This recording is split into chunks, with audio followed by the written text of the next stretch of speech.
Hello les amis, c'est Mortal G. Et oui, aujourd'hui, non, ce n'est pas une review que je vais vous faire, c'est un tuto. Un tuto, bah oui, pour changer un tout petit peu, j'avais envie de vous présenter, on va dire, des moutures, différentes moutures de Puantor. Dans la gamme des figurines articulées qu'on connaît bien sûr, pour faire référence aussi à cet épisode de Révélation où il apparaît dans toute sa splendeur, bien sûr, et que l'on voit apparaître aussi dans les épisodes de 2002. Mais là, pour l'heure, je voulais vous faire un tuto sur un ou deux personnages, pourquoi pas, mais un en particulier, celui de la gamme Origins. Pourquoi Origins? Alors c'est vrai que on a déjà fait une review comparative avec mon Puantor des années 80. Ça, vous connaissez, vous l'avez vu. Et puis, ben écoutez, là, il était pour moi question de faire en sorte qu'il puisse sentir, sachant que celui des années 80 a encore la chance de sentir un tout petit peu. Alors, c'est vraiment infime, hein. C'est vrai que le temps passe. Regardez notre superbe Puantor en, on va dire en chair et en os, et en dessin animé. Il est vraiment très beau. Je suis très content de le voir. Donc, voilà, en direct, vous avez donc cette figurine de Puantor avec son bouclier Made in France. Vous savez, en fait, moi, j'avais eu que cette version-là. Hein. De toute façon, j'ai pas cherché à collectionner autre chose. C'est quand elle est sortie, bah, c'est celle que j'ai eue. Donc voilà. Celle-ci sent encore le patchouli, les amis. Pourquoi? Parce que, tout simplement, elle était mélangée dans la matière. Mattel mélangeait le plastique avec cette odeur nauséabonde que tout le monde disait « Waouh, c'est une odeur qui pue ». Mais cette odeur qui pue, c'était ni plus ni moins que du patchouli mélangé. Donc l'odeur étant forte pour les enfants, eh ben c'était connoté comme une odeur nauséabonde. Eh bien, tant qu'à faire, je me suis dit, bah tiens, je vais vous présenter ma version Classics que je n'avais pas sortie. Il y avait plusieurs figurines que je n'avais pas encore sorties, puisque je n'ai pas fait de comparatif avec toutes les gammes. C'est vrai que là, par exemple, j'aurais pu sortir des Dorbs ou d'autres figurines je dirais, articulées ou non articulées. Vous savez, comme la pop qui me manque. Mais voilà, on a la figurine, par exemple, Classics, qui est vraiment très très belle aussi. Donc avec deux têtes, le masque qui a donné justement l'idée du nouveau masque dans la gamme Révélation. Et puis, lui aussi, il a un bouclier assez particulier, vous voyez, un peu en pointe. Lui, bah, il sent aussi. Il a gardé son odeur, il a été fait dans le même principe. Donc, odeur de patchouli mélangée, donc aucun intérêt pour moi de le modifier. Là, je lui ai mis sa seconde tête un peu plus agressive plutôt que la tête océanorienne, on va dire ça comme ça. Et puis, donc, on a aussi, et j'ai cette chance aussi, d'avoir le Odifus Océanor en Staction, la version 2002, qui était sortie bien sûr suite au dessin animé de Mike Young Production. Celui-ci, étant donné qu'il a été édité beaucoup plus tard et par les Four Horsemen, les créateurs qui avaient fait les figurines de la gamme 2002, c'est une Staction, c'est une figurine non articulée, vous savez, un petit peu comme les Altaïa, sauf que celle-ci est bien lourde, hein, attention, c'est de la résine, et donc bah, n'avait pas de vocation à sentir, puisqu'elle est sortie justement comme une figurine plutôt neutre, vous le voyez d'ailleurs dans les sculptures, pas de volonté d'articulation. Bien sûr, on a la possibilité, si vous êtes doué, de désolidariser les bras, la tête, le buste, puisque ces pièces-là sont des pièces assemblées, collées, même voire les mains. Il y en a qui l'ont fait, hein, et bien sûr de fixer des articulations. Moi, c'est pas mon but, je garde tout comme ils le sont dans leur origine. Et puis, donc celle-ci ne sent pas, bien sûr. Mais, donc, comme elle n'est d'origine, elle ne sent pas, bah on se dit, bah je vais pas faire en sorte qu'elle sente, puisque sinon je vais dénaturer la figurine d'origine. Or, vous l'avez vu, je vous ai présenté aussi la figurine récemment que tout le monde a reçue, enfin presque tout le monde, et bah celle-ci ne sent pas non plus, c'est la figurine Masterverse. Mais Masterverse, Révélation, bien sûr, en corrélation avec le dessin animé que je viens de vous le montrer. Celle-ci ne sent pas non plus du tout. Elle est, regardez, à l'échelle, clairement à l'échelle d'un classique, ou d'un classics, de la gamme Classics. C'est exactement la même taille. Oui, mesdames et messieurs, la même taille. Donc on peut tout à fait prendre le Révélation, le mettre dans la gamme et se faire plaisir. Donc c'était l'occasion de vous présenter les deux copains dans leurs deux versions. Vous voyez bien sûr les bottes orange et dans Révélation, elles sont rouges. les bracelets rouges. Ici, ils avaient fait un bracelet rouge aussi, comme on le connaît. Et les bottes sont bien orange. Alors, on a bien respecté, mais je trouve que le principe dans Révélation d'avoir fait les bottes et les bracelets rouges, ben, les gants rouges, du moins, ben, c'est cohérent aussi. C'est vrai qu'on s'éloigne du coup du prototype de base, qui est censé être orange, et avec les bracelets rouges. Pour l'heure, regardez ce qu'on va faire. Je vais vous expliquer comment faire en sorte que votre puantor sente le patchouli, puisque Mattel nous a dit, celui-ci est censé sentir, donc moi je veux qu'il sente. Or, vous l'avez vu, lors de la review, et tous ceux qui l'ont reçu, ben, ils ont constaté qu'il ne sentait pas du tout. Donc on va s'équiper de plusieurs choses. La principale, c'est cette petite fiole d'huiles essentielles que j'ai commandée sur Amazon, que ma femme a commandé sur Amazon, parce que je lui dis, voilà, je voudrais faire le tuto, elle me dit, attention, huile essentielle, huile dangereuse. Alors je préfère vous le préciser, c'est effectivement une petite fiole d'huile essentielle, mais on n'avait pas besoin de vraiment énormément. Vous regardez le petit flacon, c'est vraiment du 5 millilitres. Il n'y a pas besoin de grand chose. Donc vous avez une petite boîte entre 6, 7 euros, c'est pas donné non plus, hein. Et puis vous vous armez de coton. Alors j'avais pas d'autre coton que ceux de ma chérie, je lui ai donc pris les petits cotons qu'elle avait, bien sûr avec son autorisation. Étant donné que mon, on va dire classique sent encore, l'original sent encore, ce qui est juste improbable, presque 40 ans les amis, on va dire un petit peu moins, 35 ans si vous voulez, mais c'est quand même assez fort. Donc je vais m'équiper d'un petit tournevis, quel qu'il soit, assez fin, on va dire tournevis de précision, et puis vous allez voir, donc là je vais prendre mon puantor, je vais donc le désolidariser, vous savez que ça se fait assez facilement, soit vous le faites au niveau des bras, comme vous voulez, c'est pas un souci du tout. L'idée, c'est d'imbiber la matière. Mais je préfère vous prévenir, ne posez pas du tout de patchouli sur votre plastique en direct. C'est-à-dire, là aujourd'hui, vous vous dites, tiens, ça tombe bien, je vais mettre un bout de coton, je vais mettre du patchouli et je vais badigeonner ma figurine dessus. La chose à ne pas faire du tout, elle peut clairement endommager votre figurine et l'attaquer. Il faut savoir que quand vous achetez ceci, vous avez un disclaimer à l'intérieur, vous avez une notice d'utilisation. C'est comme on dit, ça paraît fou. Non, non, ce n'est pas fou. Il y a une notice d'utilisation. D'ailleurs, je vais vous le lire, vous allez comprendre que tout ceci est dangereux. C'est une vraie huile essentielle. Ne pas laisser à la portée des enfants, déconseiller chez l'enfant et la femme enceinte ou allaitante. Demander l'avis médical avant l'utilisation, surtout en cas de traitement médicamenteux. Ne pas utiliser de manière prolongée. Ne pas utiliser sur ou des muqueuses. Les yeux, les oreilles, le nez et les parties génitales. Bien sûr, on ne s'amusera pas avec ça. En cas d'application cutanée, diluée dans une huile végétale. Nous, on ne va pas le diluer, puisque ce n'est pas du tout l'objectif. L'objectif, c'est que notre puantor sente. Ben oui. Alors, je vais vous montrer deux petites choses que je souhaite faire. La première, on va la faire ensemble, c'est-à-dire que je vais la faire avec vous. D'ailleurs, Motujo l'avait fait aussi, et ça tombait bien, j'ai dit, ben, je voulais vous le faire aussi. L'idée, c'était de prendre ceci, un bout de coton, et d'imbiber le coton. On va le sortir même directement. On va commencer à détacher du coton et le mettre à l'intérieur tant qu'on peut le faire. Alors vous allez devoir mettre des petites bouloches comme ceci à l'intérieur du corps avec le tournevis et on va venir bourrer l'intérieur sans abîmer bien sûr le puantor. Vous voyez, un peu comme ça.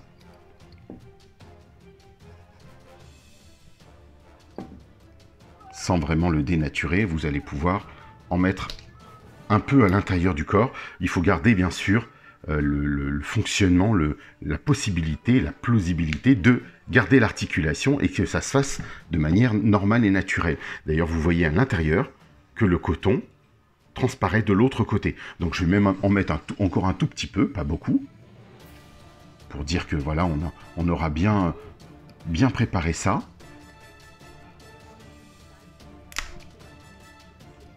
Voilà.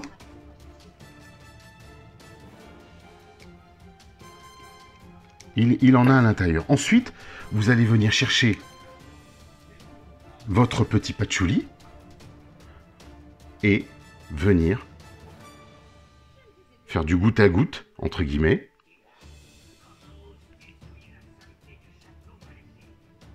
À l'intérieur. Bien sûr, on va essuyer tout ça après. on va venir faire en sorte que ça coule à l'intérieur du coton pour qu'il prenne. Donc là, vous voyez, hein, il y en a tout autour. On va vite venir l'effacer ensuite, l'essuyer du moins. Et par la suite,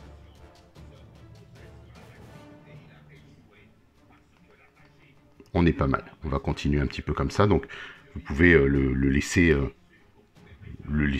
s'égoutter. Si vous avez une pipette, tant mieux. Si vous n'en avez pas, c'est pas grave. On fait ce que l'on peut avec ce que l'on a, généralement. Je peux vous dire que là, je la sens l'odeur. Moi qui généralement ne sens strictement rien, et ben là, on va pas le louper, notre Cyanor. Donc voilà les amis, première petite chose, là je vais pouvoir venir enlever tout le surplus, donc bien essuyer surtout, pour pas que ça attaque votre plastique, vous voyez. Donc là il attaque pas, hein. Il va venir directement dedans, on peut même d'ailleurs, je fais... ça va lui donner un petit coup de brillant, c'est pas mal non plus. Et si vous voulez après même, vous pouvez, pourquoi pas lui passer un petit coup de chiffon, autre chose, toutes ces choses-là. Et bien sûr, bon ben, on va y penser, on va faire attention. On va enlever tous les surplus. Pensez-y avec vos cotons. Vous voyez, il y en a encore, hein. Ça coule. Donc on va le laisser s'imbiber. Vous essuyez bien les bords. C'est vrai que j'aurais pu enlever son armure, mais c'est pas grave. C'est pas grave en soi, de toute façon. Voilà. Et ensuite, vous remettez tout ça. Vous le laissez un petit peu prendre, hein. On va le laisser prendre comme ça. S'imbiber la tête en bas, si vous voulez. Comme ceci. Le temps que la matière coule bien à l'intérieur du coton. Bon, ça va être histoire de quelques minutes. Et puis ensuite, ben, vous essuyez tout ça, vous remettez le tout. Alors, il y a une autre méthode. Bien sûr, il y a une autre méthode et on va la faire ensemble. C'est-à-dire qu'ici, vous avez un petit sac plastique. Vous savez, de type congélation ou autre. Et vous allez pouvoir, si vous le souhaitez, par exemple, remettre votre ancien puantor à l'intérieur, mettre du patchouli sur votre coton, sans les mettre en contact, et on va pouvoir badigeonner le patchouli. Parce que comme c'est de l'huile essentielle, ne pas oublier que... bah oui, ça coule beaucoup, ça coule, mais c'est surtout, ça sent énormément. Donc, on va le retourner comme ça. Mettre un petit peu... quelques gouttes suffisent, comme ils disent. Et puis, vous allez pouvoir retourner le coton sans que la matière soit en contact, et puis vous le laissez dedans. Vous le laissez quelques heures si vous le voulez, vous le laissez des jours si ça vous arrange. Moi, de toute façon, pour éviter ensuite le contact avec mes autres figurines pour qu'elles ne sentent pas, ben, je le laisserai dans son sac plastique, ce qui fait qu'il pourra garder cette odeur et être imprégné de cette odeur en permanence. Donc, je peux vous dire que oui, ça sent fortement l'odeur de puantor, ça c'est clair. Et puis donc le plastique va commencer à s'imprégner de toute cette petite odeur, donc bien sûr, logiquement. Et c'est vrai que quand il est arrivé, celui-ci, il nous disait « il sent mauvais, il sent... » Bah rien du tout, en fait, les amis, rien du tout. Il ne sent rien. Donc là, maintenant, si vous trouvez que ça sent pas encore assez, c'est qu'il faut en mettre un petit peu plus, imbiber, recommencer l'opération, bien sûr, en fonction du dosage que vous souhaitez obtenir. Parfois, on n'en met pas beaucoup. Moi, j'ai pas besoin d'en mettre des tonnes. Là, il fonctionne bien. Vous voyez, il se retire pas mal. Regardez, la matière est ressortie. On va pouvoir s'armer d'un deuxième coton. Ça, c'est pas gênant. Mais voilà, tout est là. Le coton. Moi, je préfère faire attention parce que, comme je vous l'ai dit, d'ailleurs, on peut même, je vais le badigeonner, et puis après, je vais le nettoyer proprement. Mais c'est vrai que vous pouvez en rajouter de façon à ce qu'ils sentent fortement bien. Tiens, d'ailleurs, on va lui enlever pour que ce soit quand même plus agréable. Regardez, avec cette petite tête. Et on voit un petit peu ce que ça donne. Vous voyez à quel point ça rend brillant? Donc c'est pour ça que je vous disais, faites attention, ça reste de l'huile essentielle. Moi je vais venir lui donner un coup de brillant parce que c'est de l'huile, mais si vous le laissez vous badigeonner, ça va lui enlever sa peinture, ça peut aller très très vite. Donc là, je vous le montre, mais je vais lui retirer bien sûr. Je vais le réessuyer proprement, comme je l'avais déjà fait sur d'autres figurines. C'est par sécurité, mais vous savez que maintenant vous avez un puanteur. Mon Dieu, qu'est-ce qu'il sent. Et donc on va pouvoir, pourquoi pas lui en remettre. Tiens d'ailleurs, je vais en reprendre. Bon allez hop, soyons fous. Soyons fous les amis. On va bien imbiber tout ça. Et faire en sorte que notre figurine ait suffisamment de coton pour durer assez longtemps. Donc là on va faire très attention aussi. Vous voyez? Voilà. Et vous pouvez revenir dedans pour imbiber. Tapoter si vous voulez.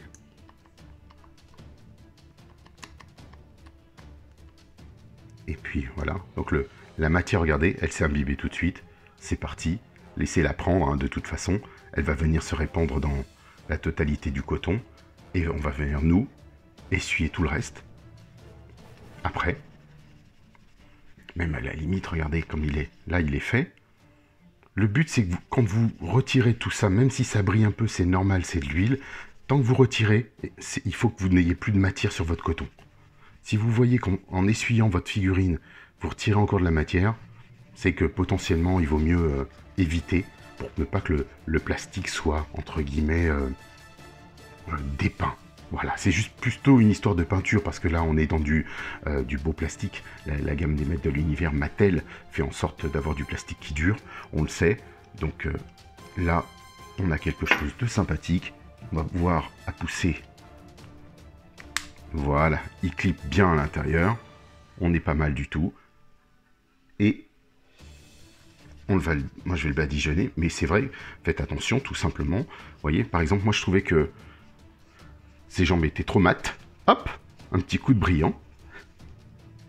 Et voilà, il prend la couleur de mon Océanor Vintage. Et ça, c'est génial. Alors ça, c'est le principe de l'huile, hein, bien sûr, les amis. C'est de l'huile. Donc c'est normal que ça brille. Regardez.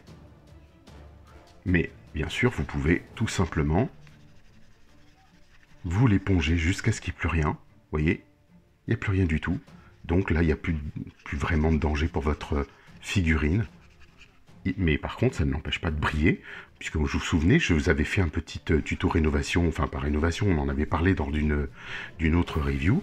J'avais rénové toutes mes figurines des maîtres de l'univers vintage avec du rénovateur plastique utilisé quand on le dit pour les voitures ou ce genre de choses. Et ben franchement, ça marche bien. Et maintenant, à voir effectivement sur le long terme, mais je l'avais déjà fait et je suis pas déçu du résultat.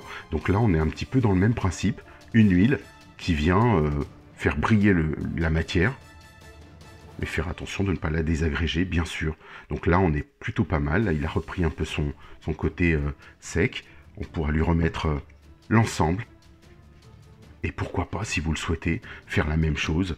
Tiens, ça, je devrais pas, mais je le passe en surface, par exemple, pour lui donner un peu d'odeur à celui-là. Pour dire, bah tiens, il va avoir un minimum d'odeur quand je le prendrai. Pourquoi pas?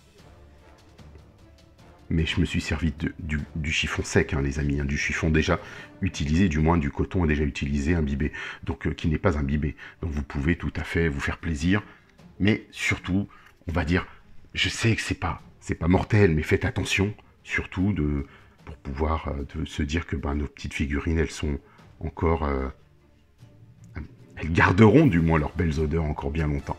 Voilà. Voilà pour le tuto du jour, mes amis. Amusez-vous bien. Je vous dis à très bientôt. Pensez, si vous le souhaitez, soit dans votre petit sac plastique, le mettre à côté. Il va s'imbiber. Mais je vais en mettre plus. Je vais en mettre beaucoup plus après. Je vais bien sûr hors caméra et on continuera. Voilà tout. Je vous dis à très très vite. Pensez au petit pouce. À bientôt. Et puis comme disent les maîtres de l'univers et dans la formule consacrée, bon voyage.